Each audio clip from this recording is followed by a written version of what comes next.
We used to believe that growing up meant expanding our vocabulary, but the coldest shift in adulthood actually happens in our punctuation.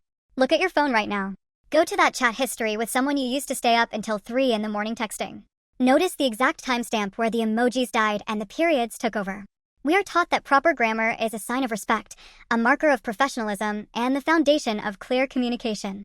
But in the unwritten psychology of modern relationships, a sudden pivot to flawless syntax is rarely a sign of respect. It is the sound of an emotional shutter clicking shut. It is the polite boundary erected by a person who has officially run out of the mental juice required to perform enthusiasm. When the exclamation points vanish and the sentences start ending in hard, unyielding dots, you are not witnessing a sudden burst of linguistic maturity. You are witnessing burnout masquerading as politeness. It starts innocently, almost imperceptibly. You send a chaotic, 3-line paragraph filled with inside jokes, loose abbreviations, and a string of laughing emojis. A year ago, they would have matched your chaotic energy with an equally messy, breathless reply. They would have skipped commas, capitalized random words for emphasis, and thrown in a ridiculous sticker just to show they were present in the mess with you. But today, their response arrives 3 hours late. It reads simply, "That sounds good. Let me know when you arrive." No typos. No emojis. No extra letters trailed at the end of the words to soften the blow. Just a perfect, grammatically bulletproof sentence that feels like a slap across the face with a frozen towel.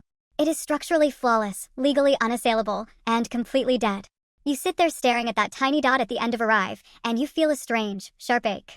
They did not say anything mean. They did not break any rules of etiquette. In fact, if you complained about it, you would look like the unstable one. And that is exactly the trap. The period is the ultimate camouflage for a dying connection. We have built a digital ecosystem where emotional labor is measured in keystrokes. To type haha, that's crazy. Face with tears of joy requires a physical and psychological investment.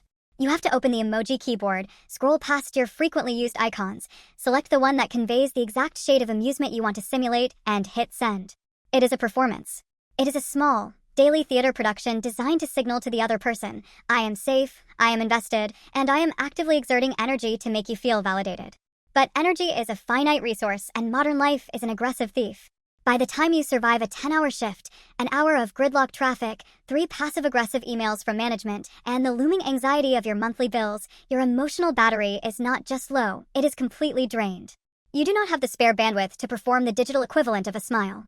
You cannot afford the tax of an exclamation point. So, you strip away the decorations. You return to the raw, skeletal structure of the language. You type the bare minimum required to acknowledge receipt of the human interaction. Use grammar because grammar is cheap. It requires no emotional overhead. It is a prefabricated system that allows you to respond without actually giving away a single piece of yourself. This is the hidden truth about modern exhaustion. We do not stop talking when we are tired. We just stop decorating our words. The internet loves to talk about boundaries as big, dramatic speeches or tearful confrontations, but real boundaries are usually silent and punctuated. They look like a perfectly placed comma that slows down the rhythm of an overly familiar conversation. They look like a capital letter that reinstates the distance you accidentally dissolved over drinks last weekend. When someone switches from to I am on my way, they are not just telling you their location. They are telling you their current emotional capacity. They are letting you know that the velvet gloves are off, and you are now dealing with the administrative version of the person you love. It is the conversational equivalent of a customer service representative saying, "Your call is important to us," in a flat, monotone voice. The words say connection, but the delivery says vacancy. The tragedy is that we all recognize this shift instantly when it happens to us, yet we aggressively deny it when we inflict it on others. When your partner sends a text that ends in a period, your brain immediately enters a state of low-level panic. You replay every interaction from the past 48 hours, searching for the invisible mistake that caused the sudden drop in temperature.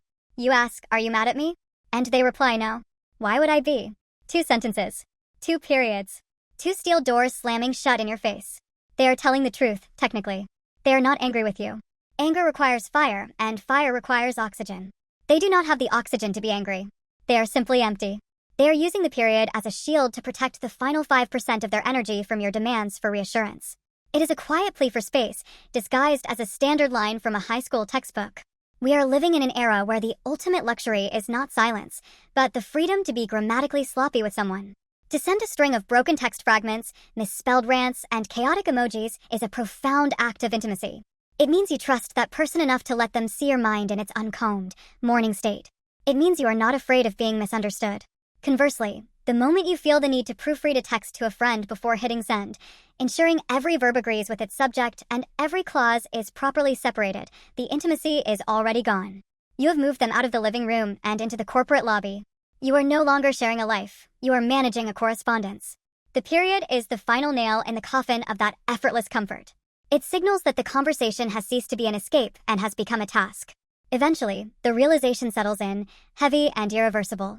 You realize that the people who hurt us the most are not the ones who yell or block our numbers. The people who truly break our spirits are the ones who answer our wildest bursts of enthusiasm with a perfectly structured, 9-word sentence that leaves absolutely no room for a follow-up. They give you exactly what the dictionary demands, and absolutely nothing more. They starve you with precision. You look at that tiny, circular dot at the end of their message, and you finally understand what it represents. It is not just a mark to indicate the end of a thought. It is a tiny, black hole that has swallowed all the warmth, all the inside jokes, and all the unwritten promises you used to share.